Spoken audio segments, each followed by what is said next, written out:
Well, hey, everybody. Welcome to the official Do Good Better podcast. I'm your host, Patrick Kirby. And of course, we talk with people who are going to help our small and medium-sized nonprofits do good better. You know what I probably have an inkling with is that your organization can do a little better describing who you are. You can't imagine how many times that either I'll meet an organization or chat with an organization and ask them the simple question of like, what do you do? And it takes them way too long to explain. And I'm really not sure if they know. Because I don't know. We're going to solve that today. We're actually going to talk a little bit about not only how you tell your story, how you learn about what you do, but we're going to kind of avoid the pitfalls of like explaining to the public, you know, getting people to understand who your donors are, who you serve, all of it in one little umbrella. Brand new friend of the show, by the way, Aron Murch, co-owner of 2H Media. Aron, welcome to the official Do Good Better podcast. Thank you so much for having me on. Very excited to get started in this realm of sort of digesting and then regurgitating to others who individual organizations are. You think it's such a simple and easy answer, and yet it takes a little bit of work and it takes a little bit of prep. And I'm so glad that you're going to be with us today and bring your expertise to the table. But before we start, hey, we want to learn a little bit more about you. So could you give a 5,000-foot view, who you are, what you do, and why we're talking today? Sure. As you mentioned, I'm the co-owner of 2H Media. We help Ontario-based nonprofits improve their visibility by building video-driven websites that reduce confusion and encourage engagement. See, this is what I'm talking about. That is a great answer because now we all know what you do, and you didn't have to go on for 28 minutes and describe it. You just told us where we are. Also, hi, Canadian audience.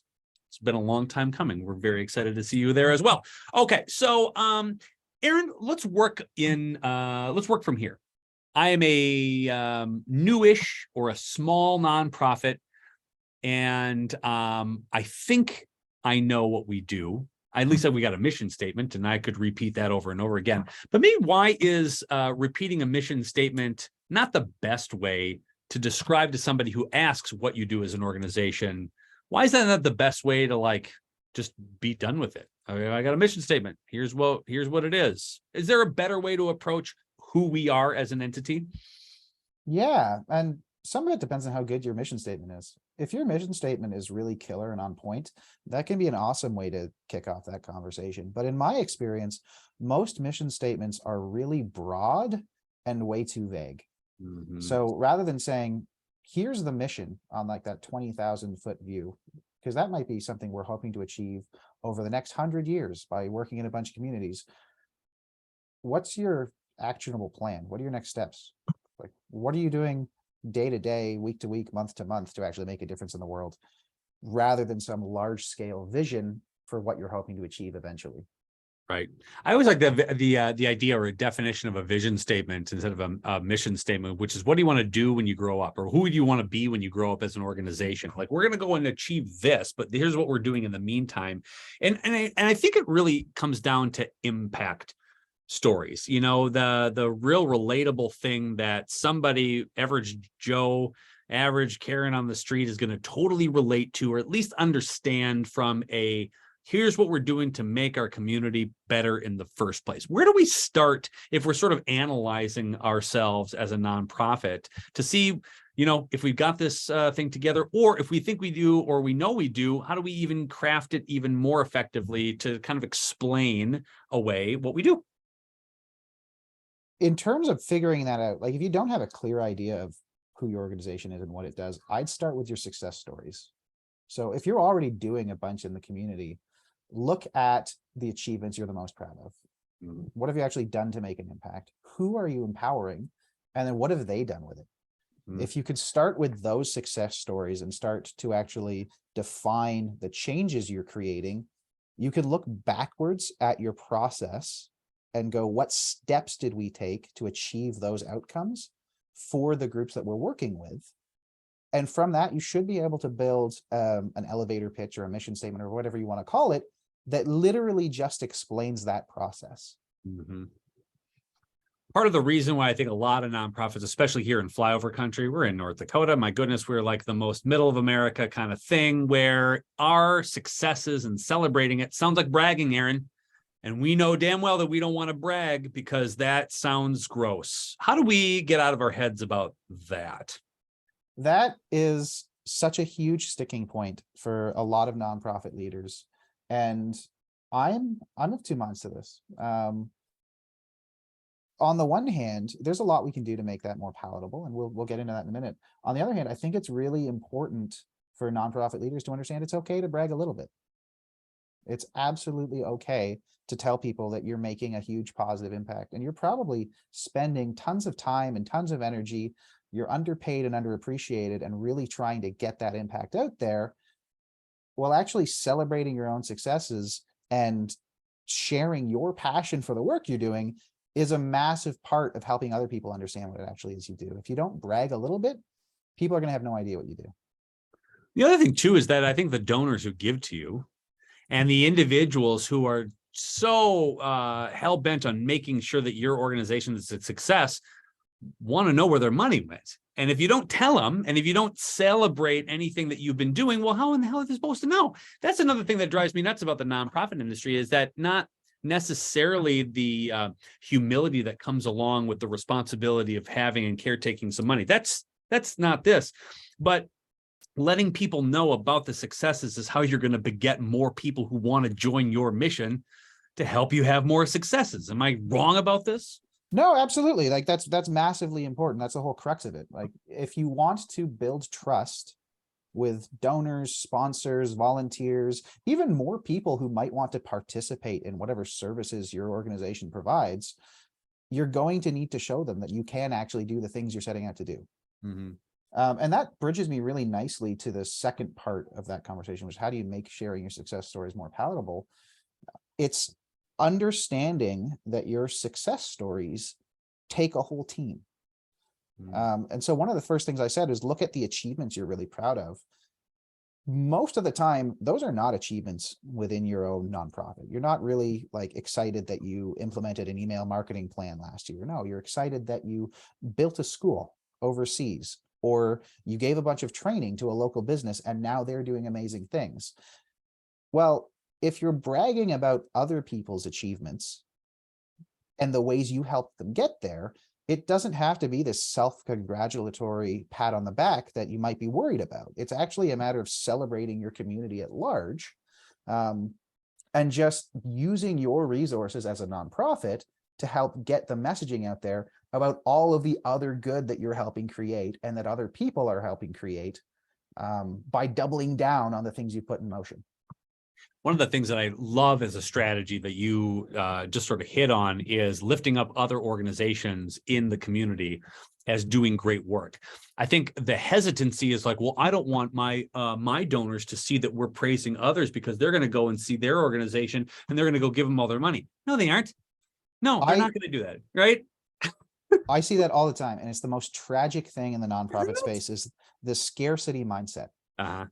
And this is something that's drastically important, especially with smaller community driven organizations. Like if you're geographically locked, where you're one of 10 or 20 or however many it is, nonprofits in your region, helping each other do more good is going to be drastically important to how much of an impact you can make on your community. And a lot of nonprofit leaders are really scared of either stepping on each other's toes or having the other nonprofits in their space encroach on your territory and take away some of those successes. And really, you can achieve a lot more celebrating each other and getting into an abundance mindset than you can stewing in that scarcity mindset and getting in your own way. This bridges us really nicely too into another reason why it's massively important to know how to explain what you do. It might be murky what some of the other nonprofits in your space do. If you're a nonprofit leader, you probably have some idea what the other nonprofits in your region or industry or whatever it is actually achieve. Probably not as good an idea as you should. And what's really scary is you probably have a better idea than 90% of the other people in your audience do what the difference between all of these organizations is. And so to me, one of the first steps to actually building relationships between different nonprofits and helping to promote each other is to be able to explain to each other, okay, here's what we do. And there's a good chance once you have clear definitions of what your various nonprofits actually do for the community, you can start looking at how those complement each other instead of seeing them as competition for the same market. Two of the things that you just hit on, which is wonderful, which is, wouldn't it be nice if you could de-stress yourself as a nonprofit leader or a nonprofit fundraiser by partnering with other organizations that are doing something similar, that you're not stepping on each other's toes, you're actually doing, like you said, complementary work. Well, then now you don't have to be the be all end all. You can actually get very back to the niche in which you started your organization, because somebody else is taking on the things that you probably took on because you wanted to, or you needed to, or there's nobody else out there. This opens up a lot of free time for you. And the other thing that I really love too is the concept that we talk about a lot on the show, which is being clear over clever. It's really nice to have this really cute story about whatever, and it's nice to have alliteration here and there, but it's a lot easier to explain to a potential donor or a community partner if you're clear and precise and very nichey, rather than this sort of convoluted sort of, let me tell you a war and peace story about what we did and how we got there in the first place. And I think that's such an important thing to remind our nonprofit friends, is that you don't have to be as eccentric as possible. Just what do you do and how are you doing it and what makes you different and better than everybody else, because the government can't and won't do what they're trying to solve in the first place. Period. That's it. Absolutely. I couldn't agree with that more. And once you have that ability to take these complex concepts and simplify them down to something that you can explain in 1 or 2 sentences, you can apply that to every single level of your organization. Yeah. Right down to, if you're planning a promotional event, what the heck is that event for? Yeah, it's the fundraiser versus fundraiser kind of thing. It is the what are we trying to accomplish as far as networking, or are we trying to promote? And it's just, that's so much easier. The other thing that I think this does, and maybe you can talk a little bit about this, is that the clarifying of your actual message clarifies who you're actually trying to get a hold of in the first place. Now, a lot of nonprofits will immediately say, I want more donors and I want more people to know who we are. Great. But you might be wasting time getting a hold of people who have no intention of donating to you, being involved because they just don't care. Your clarifying of your own message was going to inevitably link you up closer to people who are aligned well with you in the first place. And that will save you a whole heck of a lot of time, won't it? It certainly will. And getting in front of your audience is a drastically important component to actually sharing your messaging. The first step to doing that effectively is, as you said, understanding who your audience actually is, and understanding that that might change depending on where you're at as an organization. So you mentioned donors. Yeah, everyone wants to get in front of donors. A lot of people also want to get in front of community partners, volunteers, participants in whatever their actual programs are. The messaging you need to communicate with all of these different audiences is going to be very different. What you do will stay the same regardless of who you're talking to, but what your actual ask is should be changing dramatically based on whether you're looking for someone's money, someone's help promoting, or just someone to open up new opportunities to actually help you spend the funds that you're raising in their communities.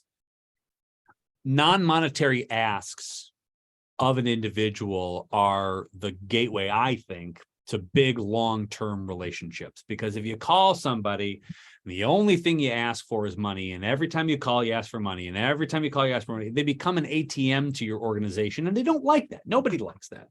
But if you're asking for perspective, you're asking for their ideas on programming, you're asking to volunteer time, energy, perspective, effort, not just money, all of a sudden you open up a lot of doors to saying, you know who else would like this, or you know who else would be interested in this organization is X, Y, and Z.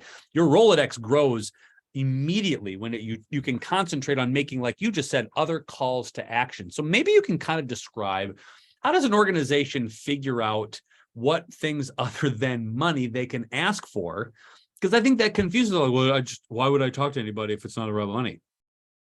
Well, one example that I think should be really obvious, this entire conversation is about building recognition. And so the most immediate ask every single nonprofit out there should be going and sharing with their network is, hey, can you just tell more people about us? Can you help us get the word out there? Whatever that looks like. And some of that's going to be really direct. Here's our latest messaging. Can you share this newsletter with someone else? Can you share this social media post with someone else? Some of that might be more organic. Some of that might be really natural. If you are an organization that works, again, if you're geographically locked and you're working within a local community, you can ask people to spend their time. Maybe it's speaking at an event you're running. Maybe it's working with someone that you sponsor as a mentor. It could be all kinds of things. Well, if someone actually gets involved with your organization on a personal level, where they feel an affinity to what you're doing, they feel an involvement, a personal commitment, they're automatically going to be way more likely to help you get your messaging out there than if you just called them up and asked for $1. Mm-hmm. You know, it's interesting is you've hit on something that we harp on a lot, which is ask. You know, if you ask an individual or you create marketing materials that ask the question on how they want to help, and all of a sudden you're not asking them for help, you're like, hey, how would you like to help? And they're self-identifying. Oh my God, you know now more than you ever did about this particular individual. You could ask them what socials they're on so that you know that you don't have to waste time creating a TikTok account if most of your people are on Facebook. You don't have to worry about those things, right? You know more about who you're trying to attract because you're asking those who have already given to you or supported you in the first place. We assume a lot, I think, as nonprofit leaders without data-driven sort of A/B testing. We just go with what you always should go with your gut, but there's always a way to prove what you actually think is to be true by sort of investing some time into thinking differently, exactly where you're sort of going with, which is knowing your audience a heck of a lot better than you already do. I think surveying is a drastically underutilized tool, Facts. regardless of how you put it out there. Yes. Like it can be a really complicated web form. It can be 2 or 3 questions on a social media post. Yep. No matter what tools you're comfortable with, just putting surveys out there is super powerful. And I think a lot of people have decided it's not exciting enough. Yep. And so aren't taking the time to survey their communities. Yep. Survey their participants. If you're running programs that are helping communities or helping business owners or helping individuals, ask them all the time what their experience has been like with your program. Can you make it better? Can you do what you're doing more effectively? The people that you're trying to help are going to have more information on that than anyone else. What sort of, you know, is part of a marketing, marketing hive brain here? What's the basic or what's the best information to gather from your donors, your supporters, or those you're trying to sort of engage with? If you had a minimum viable amount of information, what should we definitely, more than anything, have an understanding or a bit of information about? That's a really good question. If they are existing donors, my first question would be, why? Love that. Why are you here in the first place? Because something you've done historically has drawn them to donate. If you can do more of that, if you can do more of the things that are working, you're going to be able to use your time much more effectively than if you're chasing shiny objects and trying to come up with new promotional strategies all the time. Mm-hmm. Well, and I think retention is such a key component this year. You know, with we've watched the number of donors decrease over the last decade and a half. Just people abandoning ship, not donating anymore. They don't have disposable income anymore. To ask that question of why did you give in the first place is going to spark that bit of memory that what got them involved in the first place, that number one. So they almost have that rekindling of a fire, but it also allows you to then, preemptively prevent them from leaving, because either they're going to feel guilty or like, oh, I do remember why I love this a lot. And actually asking that question once people leave is, why did you leave, or why did you not donate this year? I'm curious because we want to make sure we develop a marketing plan or communication plan that prevents individuals like you from dropping off. I'm not asking you to come back necessarily. I would always like to come back, but I'm curious to why you left and didn't give. That's really good information to craft messages and follow-ups. Well, and even getting those potential donors to think about that question can be very powerful. Yeah. If they've left and they haven't examined the reasons why, maybe they just got busy. Maybe they had other priorities and this just didn't make their list this year. Right. Once they start thinking about it, they might be reminded why it's a priority and they Right. might come back. You never Right. know. Going back to the why did you join us in the first place? If I wanted to like really double down on that question and get a lot more value out of that conversation, my next question would be, can I share your reason with people? Wait, you're going to tell me that people aren't going to get mad at that question, that people want to tell their stories, they want to tell you reasons?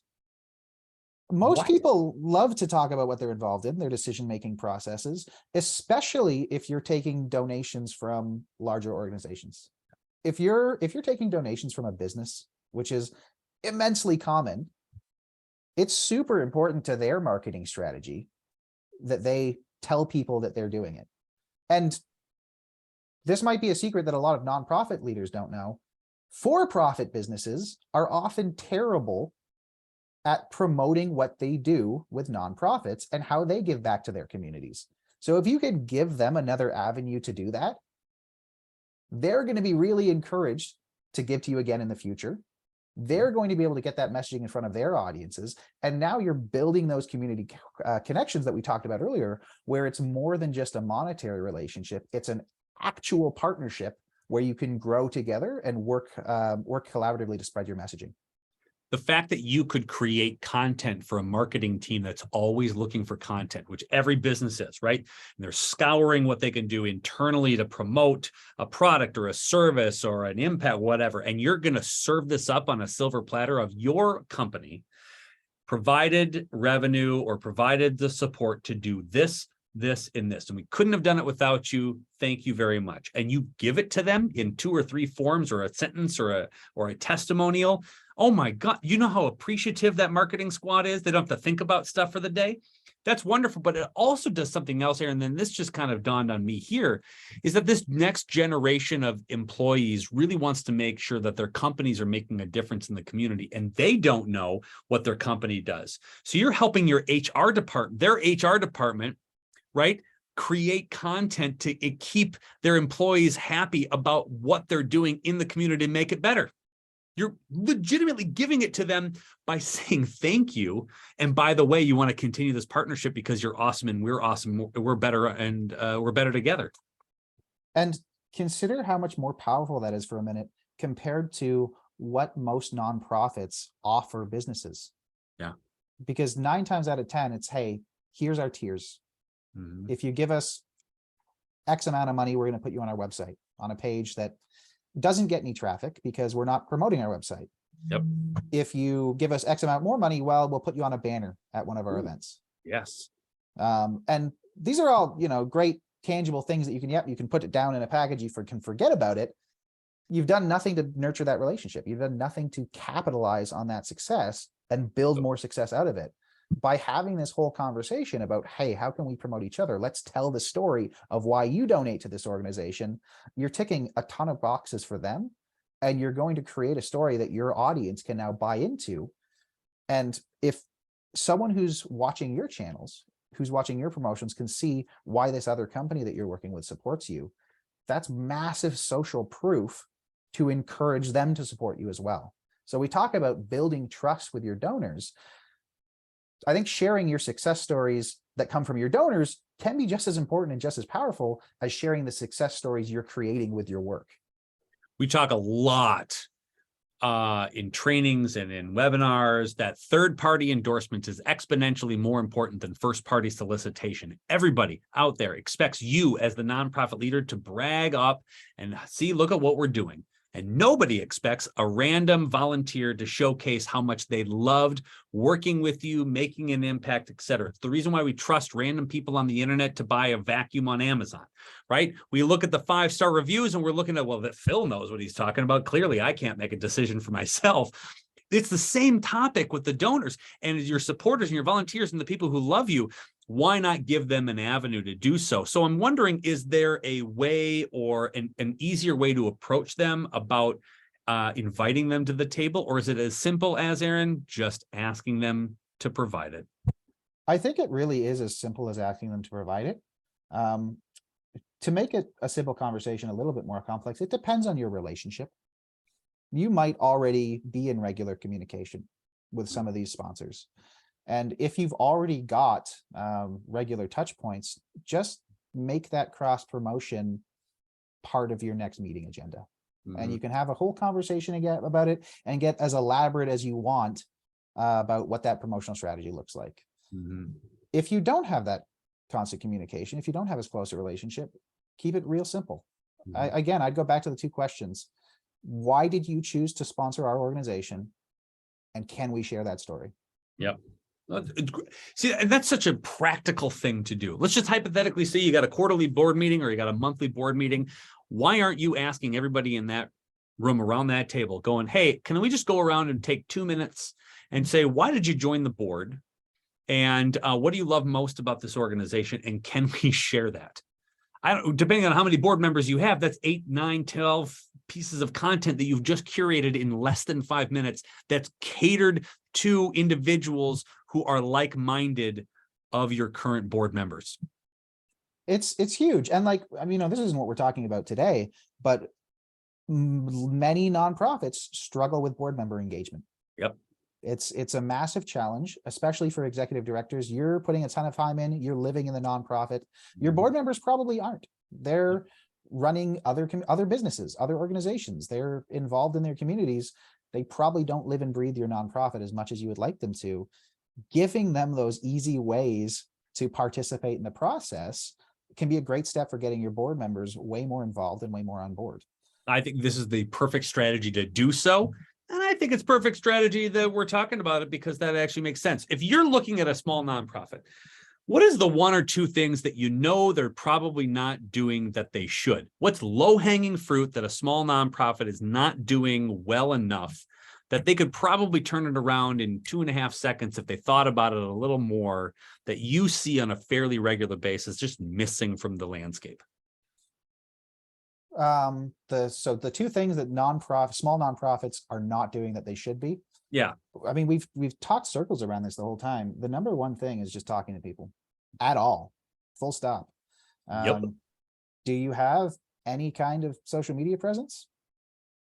Maybe not. Are you even talking to your volunteers, your donors?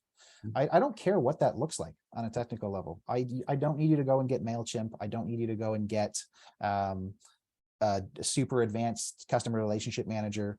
Just open up your email and start a conversation with someone. That would be number one, just talk to people at all. And then number 2 would be market your programs, market your organization. At the end of the day, we talk about getting away from that scarcity mindset, but people do still only have a certain amount of money to spend. And it's important for nonprofits to realize that they're competing with for-profit businesses to capture people's dollars. And so if you're not marketing as aggressively as a for-profit business is, they're going to leave you in the dust. Well, the other thing too is that you're also trying to vie for the attention of everybody who's got gnat-like senses at this point, right? We're just, oh, that's something cool, and that's something cool too. If you have a fundraising event coming up, and also Paradiso has a special for enchiladas all you can eat for $9.99, you're legitimately fighting against people seeing that and remembering that. I know it's weird that your food scarcity organization is going to fight against all you can eat enchiladas, but it's actually happening on a regular basis. And the thing that I think screws up people the most when they're trying to do marketing stuff is changing language every 2 hours because immediate gratification of not getting 150 likes right out of the gate. So I must be doing something wrong, Aaron. So I've got to change it up. So every day or every other day, I'm going to change what I'm saying and how I'm saying it in order to figure out what's working. Or do you have another solution for us? Yeah, let's bring the conversation full circle. Get really good at explaining what you do in as simple terms as possible. Yeah. I love it. especially given, like, as we just touched on, you've got 5 seconds to get people's attention. Well, you should be able to explain what your organization does in 1 sentence. If you can't do that, you've already lost people's attention before you've finished even trying to get the word out. Be clear over clever. Don't waste anyone's time. Get right to the root of this stuff. And it's going to solve a lot of your issues. What I love most about this conversation today is that it all circles around the same thing, which is once you figure out what you do, it's a lot easier to explain to everybody. And you're going to explain it to the right people who have the right mindset and the right affinity. We're going to have the right amount of wallet space to give you as much as possible, whether that's time, talent, or treasure. And they're going to find you because you are more clear than anybody else. And that you get to cut through a lot of the noise because you're not making any additional sounds. And I think that's really what the brilliant piece of this sort of conversation is. Yeah. If you take nothing else away, get that one thing down, and then everything else is gravy. Aaron, a lot of people are going to want a little bit of help trying to figure out what that one thing is. And my guess is they're going to want to connect with you because that seems to be a heck of a lot easier than figuring it out by themselves. Aaron, how on earth do people get a hold of you? How do they get a hold of 2H Media? Explain. Easiest way to get a hold of me is just shoot me an email, aaron@2h.media. Those go straight to me. I'd be happy to book a strategy session. As always, we're going to put all of the contact information into our show notes. So as we wrap up the podcast, go immediately there and click a bunch of stuff and then say, hey, Aaron, that was a really good show. I really liked to enjoy that. By the way, while you're on the internet, if you haven't subscribed to this podcast, shame. I'm not going to blame you. You should probably sign up right now. That's going to be pretty good. We have guests like this all the time. If you're looking for ways to learn more, go check out Do Good University. We got lots of people who come on as guest experts. My guess is we're going to ask Aaron to come on soon too. As we got a lot of learning opportunities and freebies and things to download as well. So please join us there. And then immediately go back to the show notes, click on things that you're going to get for 2H Media. Say hi to Aaron. Thank you very much for clarity of this really has helped, I think, get to the root of a lot of problems that a lot of nonprofits have, especially the small and medium-sized ones, which is what the hell do you do? Number two, thanks for your perspective and sort of the up-to-date information, which is always wonderful from somebody like yourself who is boots on the ground, seeing this in real time. But most of all, my friend, thank you so much for being a guest here on the official Do Good Better podcast. My pleasure. Thanks so much for having me on the show and for a fantastic conversation. Appreciate it, my friend.